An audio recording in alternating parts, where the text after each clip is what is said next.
So today I have a pretty exciting video for you all. I'm going to be creating a commission piece for Andrew Winter. I met Andrew about 1.5 years ago when I worked on this mural for the TV show Selling Houses Australia, and yeah, he recently hit me up asking for a commission piece for his new family home. The piece is about 3 meters tall, which is much larger than the roofs here in the studio, so we're going to be working out of a warehouse that my dad runs. It's going to be a few things that we're going to need to figure out along the way. We're going to need to build a backing board to stretch the canvas over whilst I paint. We're going to need to figure out some shipping options as he does live in a state and the canvas is so large. But I'm really keen to get stuck into this, so this morning we're just going to pack the car and head off to the factory. So at the moment I'm just sort of packing up my camera gear, got the lighting gear down the studio. I've just picked up and cut down some canvas, rolled that around a postage tube just to keep that somewhat safe whilst I transport it. Getting some paints, brushes, and some more paints and gesso sort of organised as well, and just going through everything that I need for the project. But so far so good.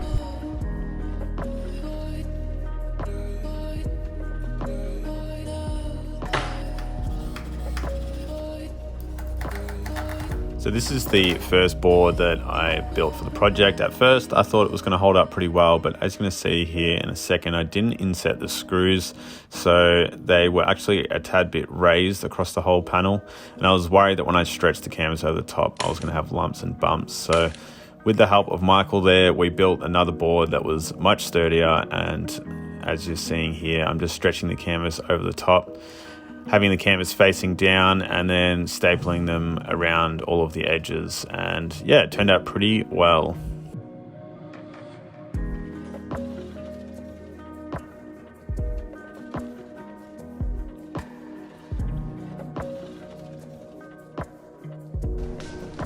There we have it, we're pretty much all set up now. I've got the canvas stretched over my board and we've got it up on the wall. I actually just need to race home and grab my concept art, which I managed to leave on my laptop, which is annoying, as well as a ladder. So before I do that, I'm just going to pull this back down on the ground. I'm going to hit it with another layer or two of gesso. That'll dry while I race home, and then we'll be able to get stuck into painting. But this is pretty much the setup. Got a bench over here, which is kind of handy. I'm just going to be able to lay out all my paints, etc. on that. Lights either side, got access to power. And yeah, it's not looking too shabby, not too shabby at all. It's pretty large, to be honest, a lot larger than I sort of pictured it in my head, especially now that it's actually leaning up against the wall as opposed to me just measuring it out on the ground. But yeah, I'm excited. By far my biggest canvas, it's going to be a good piece, and I'm keen to get stuck into painting.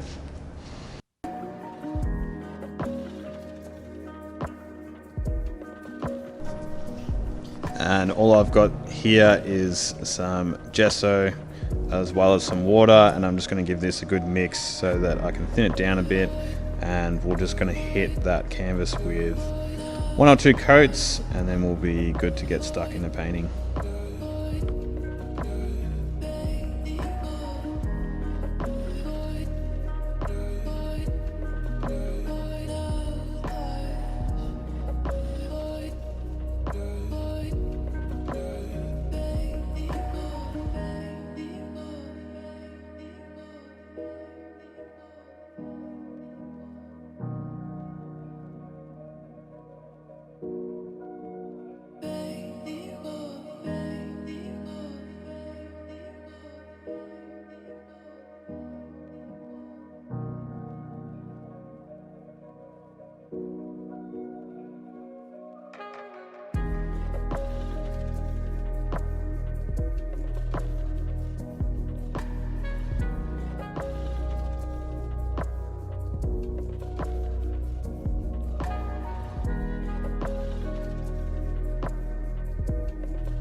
And that's the end of day one. Overall, I'm really happy with the progress. After the sort of minor mishap this morning with the actual board itself, I was really glad to get that out of the way and sorted. We've ended up with a much better result.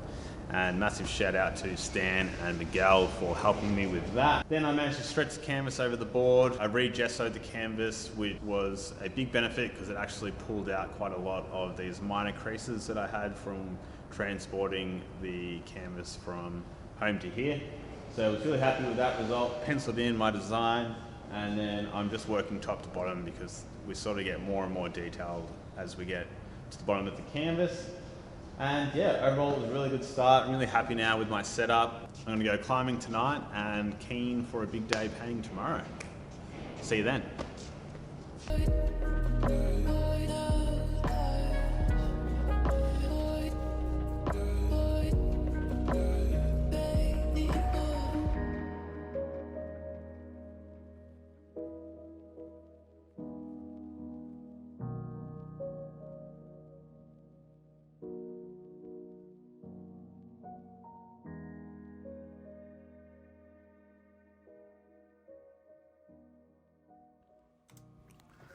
The overall painting process went pretty smoothly. I started out in the sort of gradient section in the sky, as you can see in a second here. I just mixed up 4 basic tones that I used throughout that sky section, and that sort of just made it a little bit easier to battle the drying times whilst I was up on the scaff there, just to get those layers nice and consistently blended. But once I got through that, I sort of made my way down through the waves and eventually through the grass.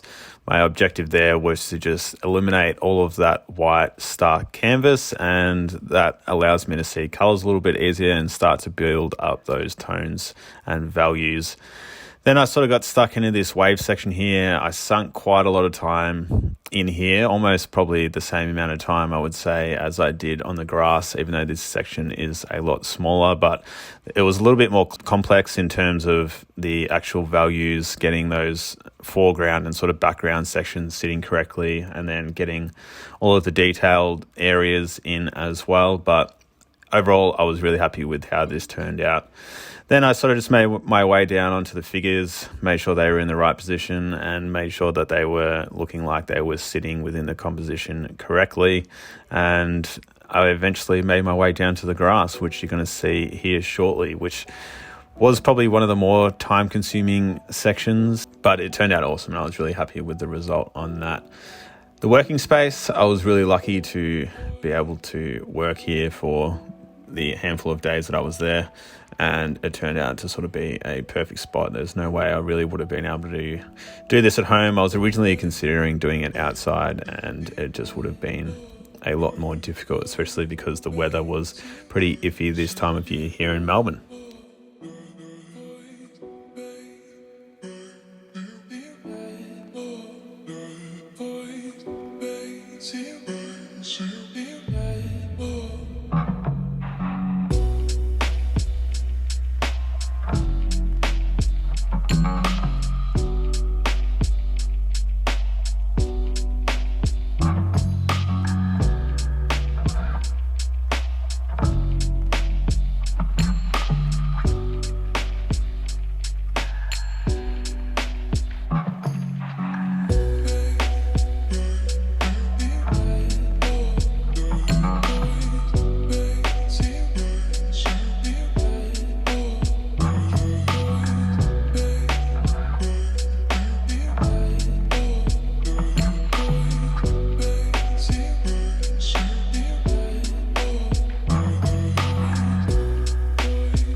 So we've finally got up to this grass section down the bottom here. I'm pretty happy overall with from about here up.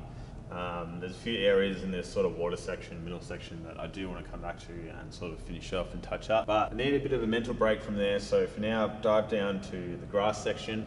And essentially the way I've approached that, down below, as you can see, I've sort of separated my shadow tones with my mid-tone areas. And that's sort of giving me a little bit of juxtaposition and a little bit of a divide.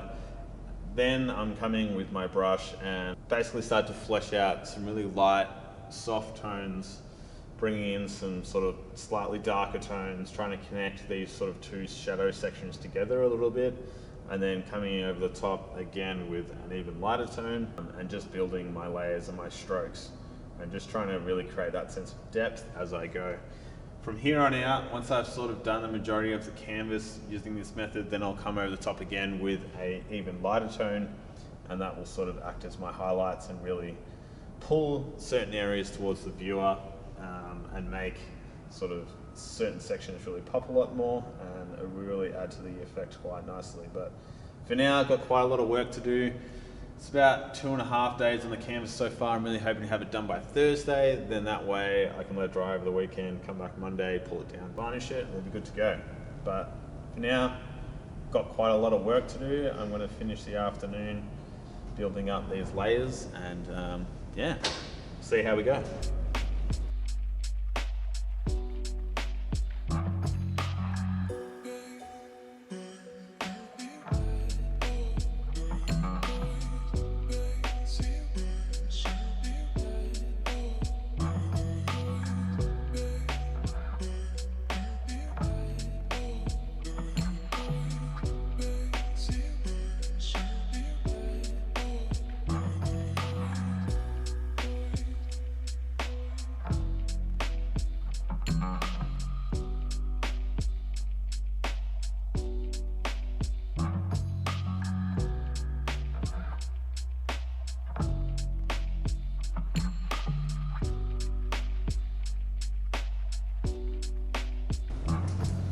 So I've essentially covered the entire canvas now in some grass strokes. I'm starting to build those sort of shadow sections alongside the sort of more mid-tony areas.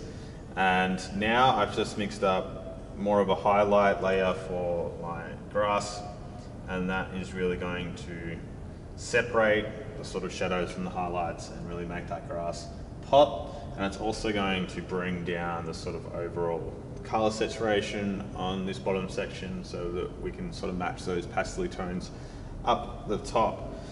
But yeah, so far I'm happy with the progress, happy with how things are looking, and yeah, I'm pretty eager to get these strokes on the canvas and see how it really starts to take shape.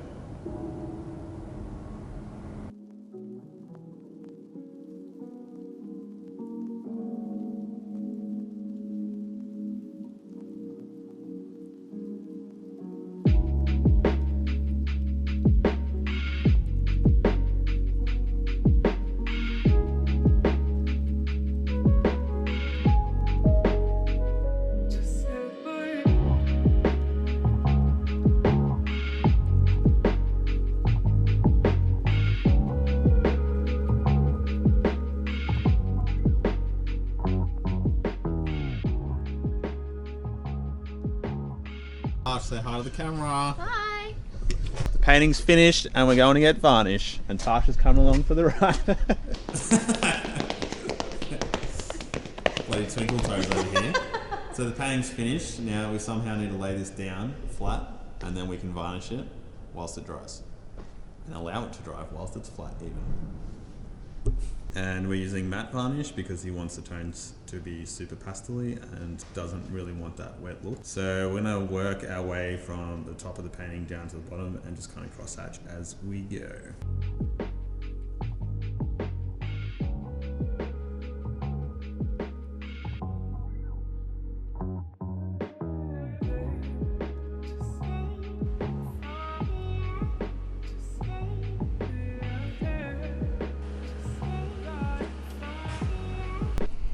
So here we are, the final day. Everything here is finally done and dusted. Yesterday I came down and put on a second layer of varnish, and then that's been drying overnight. So everything there is good to go. Today we're basically going to be pulling this down off the wall, unstapling it and rolling it up. I bought some PVC pipe from Bunnings yesterday to send it in, just to keep it nice and safe and well protected. But yeah, it's going to be a bit of a mission. I'm here by myself, so getting it down, we're going to be using this bench to rest it on while I unstaple it, and then probably to roll it up on as well. But hopefully things go smoothly.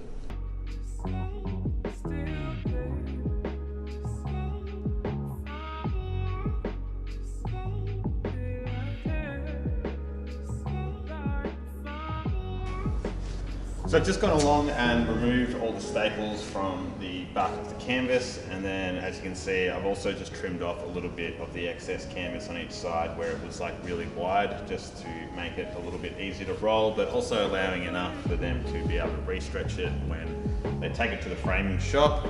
So my plan basically is I've got a layer of this craft paper I'm going to put down first. I'm going to lay the canvas on top of that, and then I've got a layer of this clear sort of cellophane, this clear roll, and that is going to go on top of the canvas. And then when I roll the canvas, that's just going to stop the paint having contact with paint and potentially sticking or having any other issues like that. And then in terms of the actual shipping, I've just got this PVC plumbing pipe from Bunnings. You buy them, I think this was about 3 meters, and then I just cut it down. You can also buy these caps from Bunnings, and that essentially is going to be my plan for posting. The other thing I think I'm going to do is I've got this old poster tube. So I think what I'm going to do is I'm going to put this on the painting, use that to roll it up just to add a little bit more support, and then that alongside the canvas will go inside the tube. But yeah, let's give it a crack.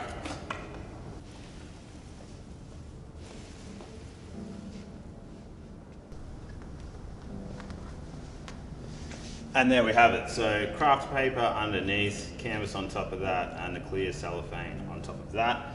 Now all that's left is the hard part, which is rolling it and getting it in the tube. But yeah, so far so good.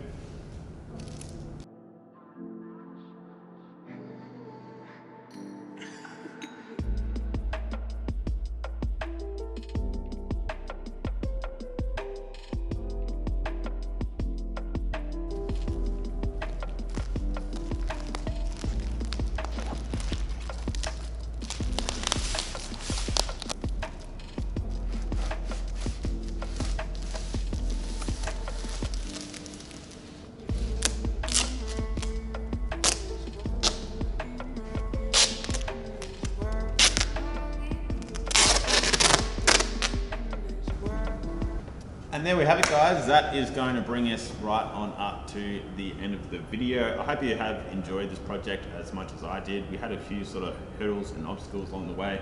We had to find a space to work in, we had to build a board to work on, and we had to figure out how we're going to ship this up to the client. But overall, everything went really smoothly. The client was super happy with the painting, as was I. And yeah, I just had heaps of fun with this project. So if you have enjoyed the video, and if you have made it this far, consider leaving a like or a comment. Even subscribing if you want to see more content in the future like this. But for now, that is it. I hope you enjoyed, and I'll see you in the next video. I've got something for you. Just as a thanks for helping me out. Are you sure? Yeah, of course. That's nice. So this is a print. There's only 20 of them. It's the last one I have. Oh man. Thank you. Thank you very much. Thank oh, you. my dad will be, I think, in a bar. Yeah, Where I nice. have a bar,